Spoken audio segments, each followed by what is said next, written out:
Dari spesial di sini, nah kali ini kita akan bahas kenapa Kuma adalah sosok yang sangat jenius dalam rencana-rencana yang tidak terduganya. Nah mari tanpa basa-basi lagi, kita langsung saja wadaw. Stars, I'm a fool for your love.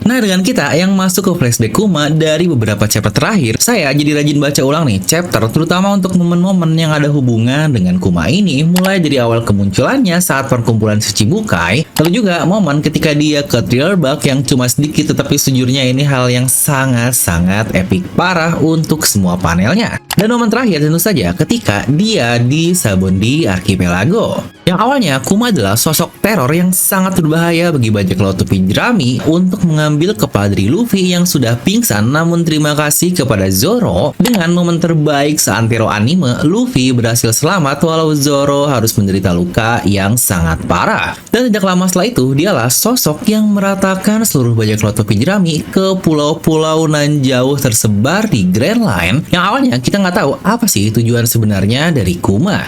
Ya definisi putus asa pasca seluruh bajak laut topi jerami dibuat seperti itu, apalagi buat yang baca mingguan seperti saya di tahun tersebut. Yang ternyata setelah beberapa tahun ada maksud dibalik pelemparan dari Kuma ini yang bisa saya bilang itu adalah hal yang sangat-sangat jenius sekali. Dimana momen terakhir Kuma yang dia lakukan dengan kemampuan Nikyu-Nikyunya yang disebut sebagai Hand of Liberation, yaitu tepat saat dia melempar seluruh kru topi jerami dari Pulau Sabondi Archipelago. Karena tidak lama setelah itu, dia sudah murni hilang semua ingatannya. Yang kalau kita ingat, rentang dari Sabondi Archipelago sampai insiden Marineford itu bahkan tidak sampai 1 atau 2 minggu loh, yang bisa dibilang waktunya sangat berdekatan. Dan dalam rentang waktu itulah Kuma dihilangkan semua ingatannya. Dan kalau kita kembali juga ke bagian Thriller Bark tadi saat dia datang menjenguk topi jerami, bukankah sebenarnya di situ Kuma sudah tahu jika wujud Luffy ini seperti apa? Ya bisa dibilang dia hanya ngetes lah di kedatangannya ketika di Arc Thriller Bark. Dan di video ini kita akan breakdown semua hal tadi, jadi pastikan kalian tonton video sampai habis ya, agar tidak ada informasi yang miss dan juga setengah-setengah.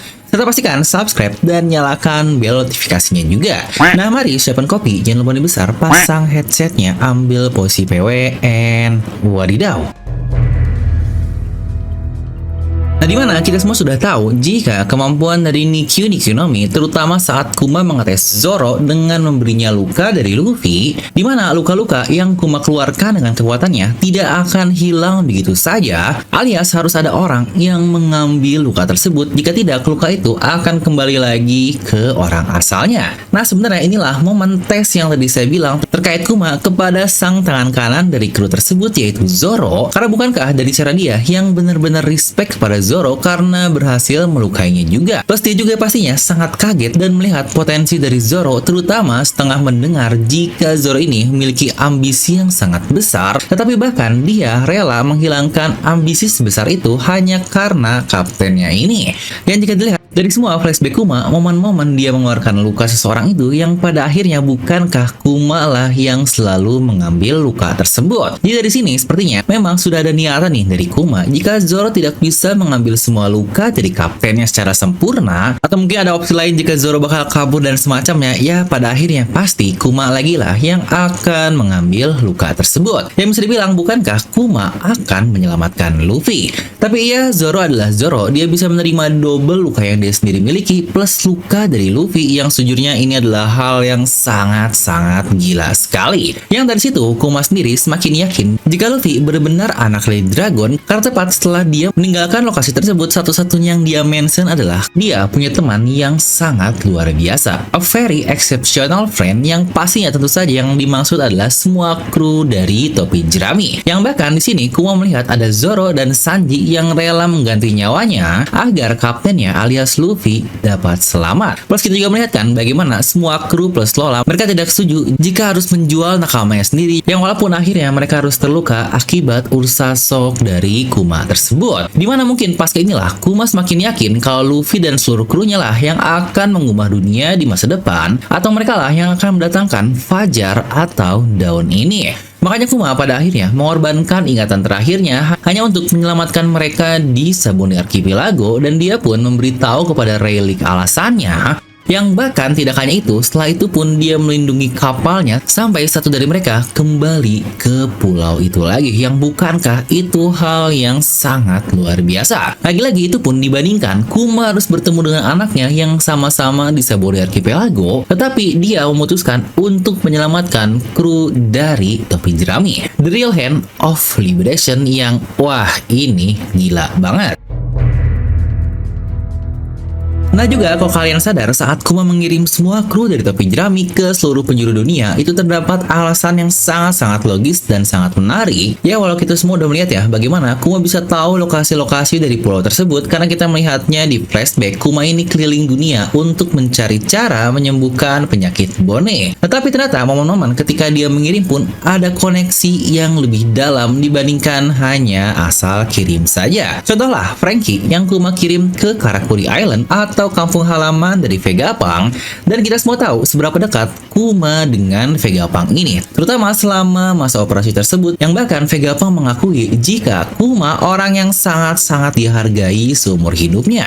Dan ada alasan juga kenapa Kuma mengirim Franky ke Karakuri dan bukan langsung ke Pulau Egghead. Karena ya jelaslah Egghead ini adalah daerah pemerintahan dunia, sedangkan Karakuri kan cuma kampung halaman doang. Ya ada sih angkatan laut yang cukup dekat dari pulau tersebut, tetapi tidak seaktif di Pulau Egghead. Dan alasan kenapa dia mengirim Franky juga kita semua sudah tahu lah, kalau Franky adalah seorang cyborg yang berarti dia ini seorang engineer yang luar biasa. Kuma percaya jika Franky akan bisa menjadi sosok luar biasa dengan penemuan-penemuannya sendiri, itu pun pasti dengan satu tambahan ketika dia meniru dalam tanda kutip karya-karya yang dimiliki oleh Vegapunk di kampung halamannya. Yang salah satu contoh jelasnya pun sudah dapat kita lihat, yaitu Franky Shogun yang bukankah realnya dari Vegapunk adalah Vegaforce dengan ukuran yang jauh lebih besar. Lalu juga sang arkeolog kita yaitu Nico Robin, di mana dia dilempar ke jembatan Tequila dan tidak lama dia sampai sana langsung diselamatkan oleh pasukan revolusioner. Pasukan yang bisa dibilang udah jadi keluarga sendirilah bagi Kuma seumur hidupnya. Dimana ada alasan dia melempar Robin ke sana pasti karena tahu daerah sana akan ditolong oleh pasukan revolusioner. Karena jangan lupa ya, Robin adalah sosok kunci di dunia One Piece dan dia musuh bagi pemerintahan dunia yang bahkan disebut Flame of Revolution. Jadi bisa dibilang memang sepenting inilah peran Robin bagi seluruh dunia, apalagi bagi pasukan revolusioner. Makanya nggak mungkin kan Kuma asal melempar Robin ke suatu tempat antah berantah, karena di sini Kuma langsung mengirimnya ke seseorang yang akan menjaganya dengan sangat pasti, yaitu sang Supreme Commander, seseorang yang sangat Kuma percayai alias Monkey D. Dragon, yang bahkan di sini kita melihat bagaimana Robin selalu dilindungi bersama Sabo, Koala, dan Head juga. Lalu juga sosok yang bahkan Kuma sendiri respect alias sang tangan kanan topi jerami, yaitu Roronoa Zoro. Ya sejujurnya dibanding sisa yang lain, Zoro ini hal yang paling random lah kenapa dia dikirim ke suatu tempat yang ternyata markas dari sang pendekar terhebat yaitu Mihawk. Dimana Kuma sebelumnya pernah berkunjung ke sana, tetapi kalau kita lihat dari timelinenya, waktu Kuma berkunjung ke sana harusnya Mihawk memang belum ada di sana, karena dari sejarahnya baru beberapa tahun, sekitar 2-3 tahun lah, jika pulau tersebut terjadi perang dan akhirnya diabaikan oleh warganya, dan dari situlah Mihawk akhirnya memutuskan kastil tersebut menjadi markasnya. Nah yang jadi pertanyaan adalah kenapa dia mengirim Zoro ke sana? Ya mengingat keduanya adalah dua anggota Shichibukai, harusnya Kuma mengenal pribadi Mihawk ini seperti apa. Dan entah apakah Kuma juga tahu jika ada fit di antara kedua orang tersebut atau tidak, dimana teori lama yang cukup terkenal adalah apakah Mihawk juga bagian dari pasukan revolusioner. Makanya saya bilang sangat random sekali Kuma mengirim Zoro ke lokasi Mihawk, dimana Kuma bisa sangat yakin kalau Perona yang dia kirim sebelumnya tidak akan aneh-aneh kepada Zoro, plus Mihawk juga tidak akan mengalahkan Zoro di situ. Tetapi malah sebaliknya, Perona dan Mihawk ini malah membantu Zoro untuk mencapai impiannya, yaitu menjadi pendekar terhebat di dunia dan dilatih oleh seseorang yang sudah mendapatkan titel tersebut, yang bukankah sebenarnya ini hal yang sangat kontradiktif. Lalu sosok selanjutnya yang dia kirim adalah sang koki kapal kita, yaitu Sanji, yang bahkan dia pula sempat berdebat dengan Zoro lah di Trial Bak lalu terkait mereka yang ingin mengorbankan dirinya demi sang kapten. Dari situ tentu saja Kuma sadar jika Sanji pun bukan orang biasa,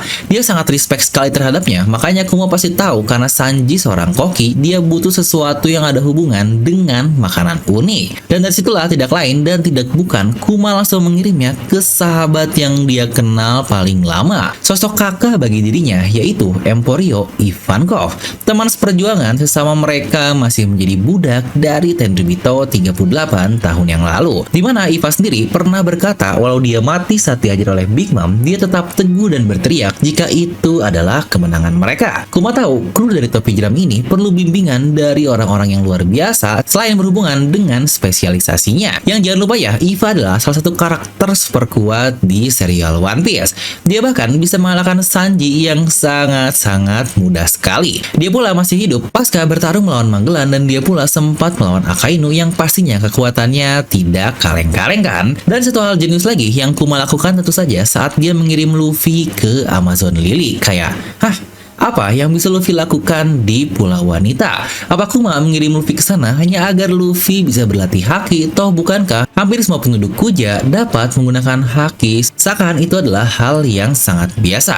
Karena ini sangat jarang loh, hampir satu pulau semuanya dapat melakukan haki. Karena lagi-lagi perlu diingat dari kata-kata relic, banyak sekali orang yang bahkan sampai dewasa atau bahkan mati pun tidak bisa mengaktifkan haki dalam dirinya. Walau mereka tahu haki itu ada, tetapi mereka masih belum bisa untuk membangkitkannya. Dan ini pun sudah kita lihat dari kata-kata Aokiji, seorang admiral. Di masa mudanya, dia masih belum bisa menggunakan haki walaupun dia sudah tahu haki itu ada. Yang berarti cara atau sesuatu untuk menggapai haki ini bukanlah serta-merta bisa dilakukan begitu saja. Ya tapi rasanya jika alasannya hanya seperti itu pasti kurang kuat sih menurut saya. Kenapa Kuma mengirim Luffy ke Amazon Lily? Yang Kuma tahu dari mana jika Luffy dapat mengubah aturan saklek yang sudah ada di sana, terutama aturan berabad-abad terkait kedatangan seorang pria. Nah makanya untuk case inilah Kuma sengaja memberitahu tujuan dari Luffy kepada Relic langsung, karena kemungkinan besar Kuma juga tahu terdapat hubungan Relic dengan orang-orang di Amazon Lily yang mungkin rencananya adalah Relic akan mengunjungi Luffy di sana, entah untuk melatihnya atau bagaimana. Namun karena dunia yang begitu dinamis, ternyata tidak lama setelah itu, Luffy malah langsung masuk ke Impel Down dan ikutan perang di Marineford. Nah hebatnya disinilah insting Saki yang luar biasa bekerja. Dia bilang bagaimana kalau Hancock jatuh cinta kepada Luffy pasca dilempar oleh Kuma ke Amazon Lily, dan akhirnya Hancock lah yang membantunya menyusup ke semua tempat tadi. Dan di akhir peperangan dia pula lah yang akan membawa Luffy untuk disembunyikan di lokasi awal saat Luffy dikirim, yaitu Amazon Lily. Semuanya akan terjawab jika Hancock jatuh cinta kepada Luffy, yang bukankah ini sangat random tetapi tepat sasaran. Ya walau ada beberapa hal yang sangat unexpected tetapi konteksnya masih sama. Terdapat alasan dan rencana dari Kuma mengirim Luffy ke pulau tersebut yang akan dihubungkan dengan relik tersebut. Yang jangan lupa juga ya, Kuma bahkan diprogram untuk menjaga kapal Sunny di Sabon Archipelago selama apapun waktunya. Jadi kemungkinan besar Kuma ini sudah merencanakan kalau kru dari topi jerami butuh latihan setidaknya beberapa waktu untuk meningkatkan kemampuannya agar tidak begitu-begitu saja. Dimana mungkin sisanya seperti Nami, Kuma sadar betul kalau dia adalah seorang navigator yang hebat yang pastinya akan luar biasa jika dapat mengontrol udara, entah hujan, arus, atau apapun itu. Ya mungkin miriplah dengan Dragon juga yang selama ini bisa mengontrol alam. Dilemparlah Nami ke Pulau Eteria yang sebelumnya juga kita melihat di flashbacknya Kuma pernah berkunjung ke pulau tersebut tetapi bukan di udara ya, alias di daratannya. Dan untuk Usopp sendiri, sang penembak itu, entah bagaimana Kuma merasa kalau kemampuannya akan sangat baik jika dibantu dengan efek makhluk hidup, yaitu tanaman yang sangat kuat. Makanya Kuma mengirim Usopp ke Boin Island, tempat Herakles Sun berada yang sebelumnya juga mereka pernah bertemu. Untuk Chopper, dia dikirim ke pulau tradisional yang meningkatkan pengetahuan akan ilmu medisnya. Perlu diingat ya, Chopper ini bukan sekedar dokter, dia juga seorang farmasi yang bisa membuat obat dan sangat luar biasa. Dan terakhir untuk Brook ini, walau tidak terlalu jelas ya untuk case-nya seperti apa, tetapi di flashback Kuma kita hanya melihat dulunya itu sebuah negeri yang berevolusi oleh bantuan dari Kuma. Tetapi kalau kita lihat saat Brook sampai dan banyak hubungan dengan suku dari lengan panjang, yang bukankah kita tahu jika Brook adalah seorang musisi, dan kemungkinan Kuma juga tahu kalau suku dari lengan panjang ini spesialisasinya adalah dalam bermusik. Ya contohlah seperti sang Supernova Apo, dia pun memakan buah iblis musik dan dia seorang suku lengan panjang juga. Jadi kemungkinan besar Kuma yakin mungkin situlah Brook akan mengimprove kemampuan musiknya, plus jiwa dari Brook juga yang kita lihat bagaimana dia dipuja sebagai Saiton pasca sampai di pulau tersebut. Nah, jadi itulah menurut saya beberapa kejeniusan Kuma yang sudah berpikir sangat jauh ke depan, bahkan lebih baik dari kru topi jerami ini sendiri. Kalau kalian juga ada pendapat seperti bagaimana jika pada saat itu kru-kru baru dari topi jerami sudah bergabung seperti Yamato, Jinbei, kira-kira akan dikirim kemana ya oleh Kuma pada saat itu? Nah, jadi seperti biasa, semoga kalian terhibur dengan video ini. Like aja kalian suka, dislike aja kalau suka, jangan lupa untuk subscribe dan juga share video teman kalian. Gue ada film pamit, and I'll see you guys next time.